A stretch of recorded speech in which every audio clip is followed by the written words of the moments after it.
NV Royal Daffodil was built in 1939 and scrapped in 1967.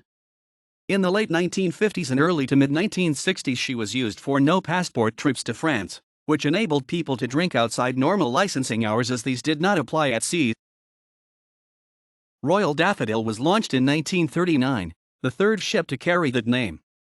The first was a Mersey ferry built in 1906 as Daffodil and taken over by the Royal Navy during World War I, playing a key role in the Zebra Raid of 1918.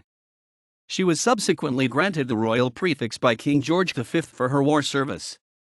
She was sold in October 1933 to the New Midway Steam Packet Company Ltd., where she was used on the Rochester Street Sheerness Southend route. When she was sold for scrap in 1938 in Ghent, Belgium, after the New Midway Company was taken over by the General Steam Navigation Company of London in 1936, they replaced her with a larger vessel, which her owners named Royal Daffodil. In the meantime, on the Mersey, Wallasey Corporation built a replacement Royal Daffodil in 1934, which had to be given the two suffix. The ship, built for continental trips from Tower Pier, commenced her service on April 28, 1939 with a sailing to Calais. On the outbreak of World War II in September 1939 she was quickly requisitioned by the Sea Transport Department of the Board of Trade. Initially she was used for the evacuation of some 4,000 women and children from London and Thames Estuary to East Anglia.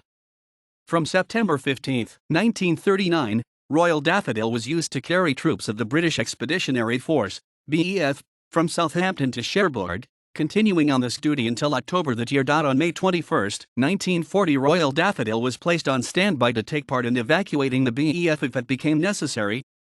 On May 23, Royal Daffodil along with the passenger steamer Archangel carried troops of the 30th Brigade to Calais. She was one of the ships that took part in Operation Dynamo, the Dunkirk evacuation in 1940. She rescued 9,500 men in 7 trips. On June 2, 1940, a bomb passed straight through her and exploded under her. The explosion caused a hole in the starboard side, and the master ordered everyone to port side, which raised the hole out of the water and enabled a temporary patch of mattresses and wood to be applied. Royal Daffodil made it safely to Ramsgate and disembarked the evacuees. Later she was sailed to Deptford under her own power for permanent repairs. As well as the bomb, Royal Daffodil also survived machine gun and torpedo attacks. For the remainder of the war, Royal Daffodil ran between Stranraer and Larne, carrying military personnel. In 1945, despite the end of the war, she was retained by the Board of Trade, covering military requirements between Dover and Calais, and between New Haven and Dieppe, until January 1947.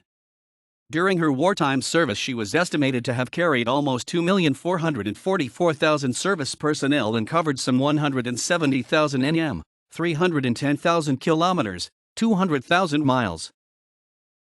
After the war, Royal Daffodil was refitted by her builders, and then used on sailings from Gravesend or Tilbury to view the French coast, also calling at Southend and Margate after a few seasons on this route. From 1954, with passports, and 1955 without passports, she was again able to land in France.